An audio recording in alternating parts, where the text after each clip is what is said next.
Evo Fox का deck controller बहुत पहले आया था इनका, जो एक ऐसा कंट्रोलर था जिसके अंदर आप स्मार्टफोन लगा के गेमिंग वगैरह कर सकते हो। लेकिन ये जो डेक सीरीज है ना, इनके सिर्फ स्मार्टफोन के लिए नहीं होती, यही सेम कंट्रोलर को आप विंडोज मैक वगैरह सबसे कनेक्ट कर सकते हो। एंड उसका ना Evo Fox डेक 2 आ गया, और ये मेरे को पता नहीं था, कमेंट सेक्शन के थ्रू पता लगा था कि भैया डेक 2 आया कंट्रोलर, कुछ ज्यादा इंप्रूवमेंट वगैरह है। मैंने कहा मंगा के देखते हैं।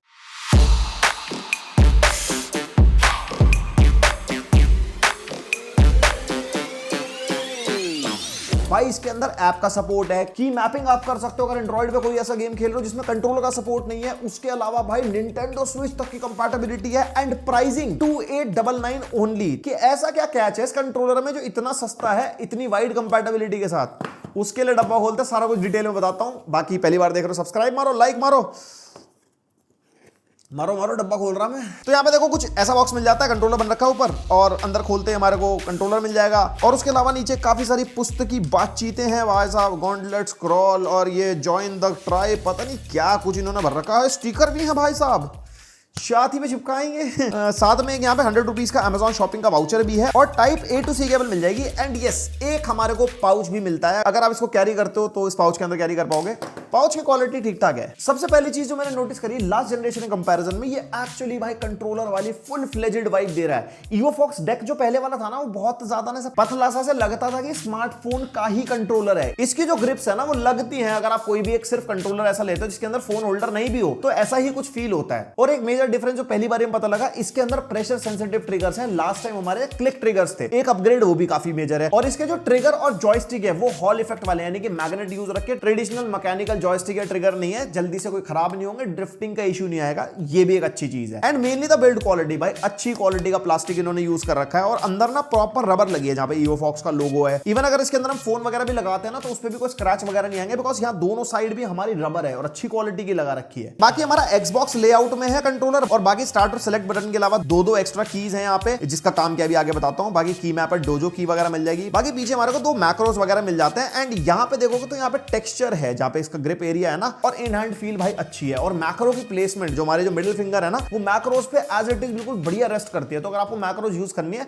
तो अनकंफर्टेबल फील तो नहीं होता। और जो कंट्रोलर का अपना वेट है वो 270 ग्राम्स के आसपास है, तो थोड़ा हायर साइड तो है। बाकी इसके अंदर आप फोन लगाओगे या कोई और डिवाइस लगाते हो तो और भारी हो जाता है। डिपेंड करता है किस टाइप की डिवाइस आपने लगाई है, कितना एक्सर्शन आप फील करोगे। बाकी डायरेक्टली अगर आप इसको ऐसे ही चला रहे हो, फोन टैबलेट गेमिंग कंसोल आपका सामने, तो अलग चीज हो गई। और भाई लाइटिंग के तड़के मिलते हैं इसके अंदर। हमारे को ABXY बटन में लाइटिंग है, डोजो की मैप बटन में लाइटिंग मिलती है, एंड इसकी जॉयस्टिक्स में भी लाइटिंग है। और इसकी लाइटिंग आप चेंज कर सकते हो। यहाँ पे RGB वाला बीच वाला बटन है, इसको प्रेस करोगे तो लाइटिंग वगैरह हमारी थोड़ी बहुत चेंज होती है, और सिर्फ स्टिक्स की लाइटिंग चेंज होती है। यहाँ पे ABXY और की मैप डोजो बटन की लाइटिंग स्टैटिक है। वैसे डेडिकेटेडली ABXY की लाइटिंग भी आप चाहो तो ऑफ कर सकते हो, लेकिन अगर आपकी स्टिक्स की लाइट ऑन रहेगी ना, तो वो ABXY में रिफ्लेक्ट करती है, तो वो पूरी बंद नहीं होती। बाकी अगर आप ब्राइटनेस कंट्रोल करोगे ना, तो सिर्फ और सिर्फ स्टिक्स की होती है, ABXY की सीधा बंद ही होती है। और इसके अंदर हमारे को टोटल 10 RGB इफेक्ट्स मिलता है, डिफरेंट है। अच्छा लगता है देखने में, गेमिंग वाली वाइब आती है पूरी। और ये कंट्रोलर सिर्फ ब्लूटूथ के थ्रू कनेक्ट होता है, इसके अंदर कोई डोंगल वगैरह नहीं है। एंड ब्लूटूथ वर्जन 5.0 मिलता है। तो अगर आप इसके अंदर फोन भी लगाओगे ना, तो कोई टाइप सी पोर्ट वगैरह नहीं है अंदर, डायरेक्टली फोन आपका ब्लूटूथ के थ्रू कनेक्ट होगा, एंड उसके थ्रू आप इस पे गेमिंग कर पाओगे। और कंट्रोलर में यहाँ पे टाइप सी पोर्ट है, तो आपका कंट्रोलर वहां से चार्ज भी हो सकता है अगर कभी ऑन द गो गेमिंग करते हुए बैटरी वगैरह डाउन हो भी गई। लेकिन यहीं पे एक चीज जो मेरे को फील हुई, अंदर एक टाइप सी पोर्ट चार्जिंग के लिए एटलीस्ट देना चाहिए था। कभी आपने स्मार्टफोन वगैरह लगाया इसके साथ और स्मार्टफोन की बैटरी डाउन हो रही है, आप गेमिंग कर रहे हो, तो उसको कैसे चार्ज करोगे? फिर वहां पे इशू आ सकता ना, तो वो एक होना चाहिए था। अब भाई गेमिंग कंट्रोलर है,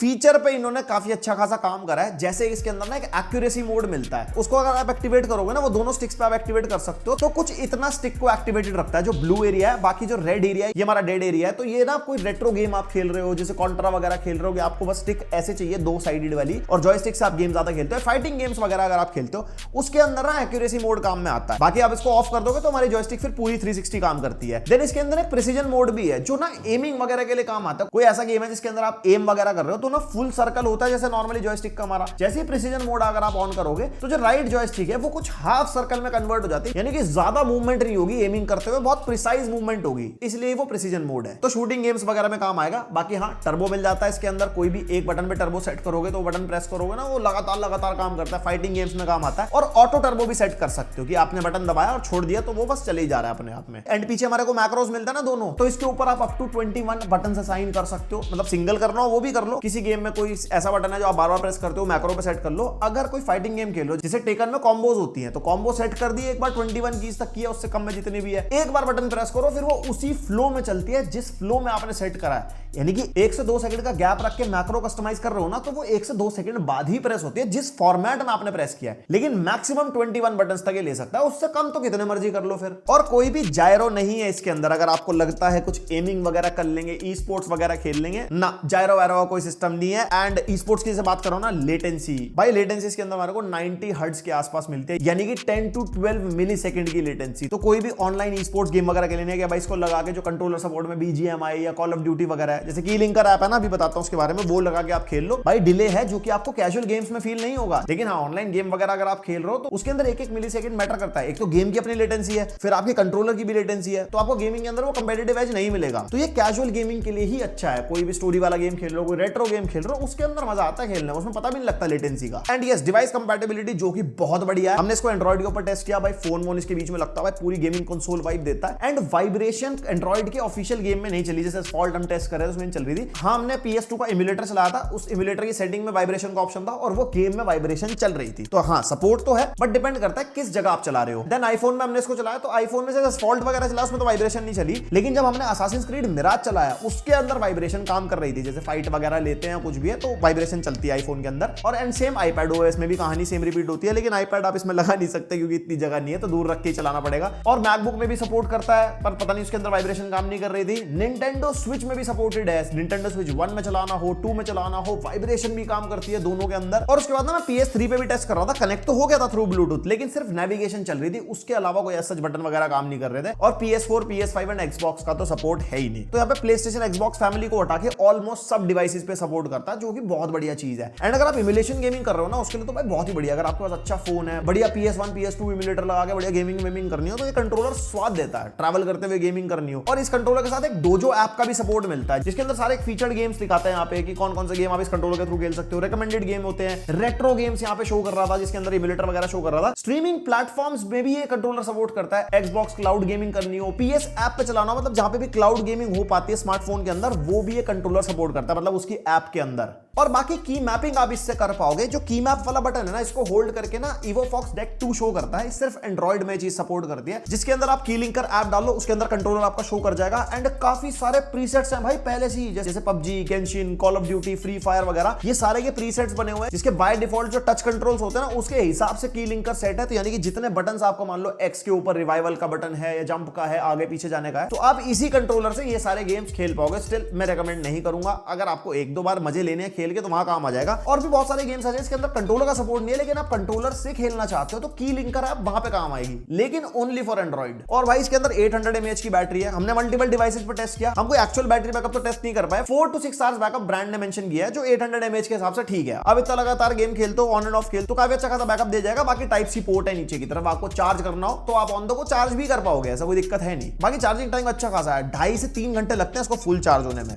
तो मतलब ऐसी कोई फास्ट चार्जिंग नहीं है। बाकी डिपेंड भी करता है RGB ऑन है ऑफ है, तो बैटरी बैकअप ऊपर नीचे हो सकता है। और उसके अलावा बात आती है गेमिंग एक्सपीरियंस की, मैंने इससे रेट्रो गेम्स एक्सपीरियंस करे या फिर निंटेंडो स्विच वगैरह पे लगा के मैं देख रहा था। बाकी इम्यूलेटर्स वगैरह भी हमने इसके ऊपर रन करके देखे। एक्सपीरियंस ओवरऑल अगर आपको हैंडल्ड कंसोल वाली फीलिंग लेनी है तो भाई आराम से भाई मजा तो देता है। ओवरऑल इन हैंड फील भी अच्छी है, बटन्स वगैरह भी अच्छे हैं, गेम खेलने में बहुत बढ़िया फील आती है। एंड कैजुअल गेमिंग के अंदर कोई भी लेटेंसी वगैरह सच मेरे को फील नहीं हुई, बढ़िया एक्सपीरियंस निकल के आ रहा था। और नीचे की तरफ ना एक सपोर्ट भी बना हुआ है इसके अंदर, कोई भी आप जैसे निंटेंडो स्विच जैसी हैवी डिवाइस भी लगाओगे तो ऐसा नहीं है वो नीचे की तरफ खिसक जाए, क्योंकि आप एक सपोर्ट भी है। बस एक चीज जो मेरे को फील हुई ना गेमिंग करते हुए, अगर हमारी डिवाइस चार्ज नहीं है, जो भी डिवाइस पर हम गेम खेल रहे हैं, चलो निंटेंडो स्विच में तो नीचे की तरफ टाइप सी पोर्ट होता है, अगर स्मार्टफोन है उसका तो पोर्ट कवर हो जाता है ना हमारा राइट और लेफ्ट साइड से, अनटिल एंड अनलेस आपके पास ROG फोन हो, तो वहां पे आपको फिर फोन निकाल के चार्ज करना पड़ेगा, या फिर फोन सेपरेट रख के चार्जिंग पे लगा के दूर से बैठ के गेम खेलनी पड़ेगी। तो वो एक चैलेंज आ सकता है मेरे हिसाब से। अगर ये EvoFox Deck 3 निकालते हैं, उसके अंदर एक टाइप सी पोर्ट दे दे जिससे हम अपने डिवाइस भी चार्ज कर पाए। ये मेरा सजेशन है, आपके जो भी थॉट्स हैं मेरे को बताना कमेंट करके। एंड बस ये था EvoFox Deck 2 का पूरा रिव्यू। और ये डिवाइस 2900 के हिसाब से उन्हीं लोगों के लिए बढ़िया है जिनको इम्यूलेटर वाली गेमिंग करनी है, कैजुअल गेमिंग करनी है और मल्टीपल डिवाइसेस से आप कनेक्ट कर रहे हो। आप इसको डायरेक्टली एक सिंपल कंट्रोलर से कंपेयर नहीं कर सकते कि भैया इसी प्राइस पे दूसरे कंट्रोलर से कंपेयर कर दो कुछ है, बिकॉज इसकी जो टारगेट ऑडियंस है ना वो ये स्मार्टफोन पे गेमिंग करने वाली, निंटेंडो स्विच पे गेमिंग करने वाली, ट्रैवल अगर आप कर रहे हो, एक फुल फ्लेज कंट्रोलर वाली फील भी चाहिए और आपको इम्यूलेटर्स या रेट्रो गेमिंग भी करनी है, या फिर स्मार्टफोन वाले गेम्स आपको इस कंट्रोलर के थ्रू खेलने हैं, तो वो एक बढ़िया वाइब क्रिएट करता है। डेफिनेटली प्रोडक्ट तो रिकमेंडेड है, बाकी लिंक दे दूंगा देखो मैं डिस्क्रिप्शन में, और किसी सी टाइप का डिवाइस का रिव्यू वगैरह चाहते हो कमेंट सेक्शन से ही सब पता लग जाता है हमारे को।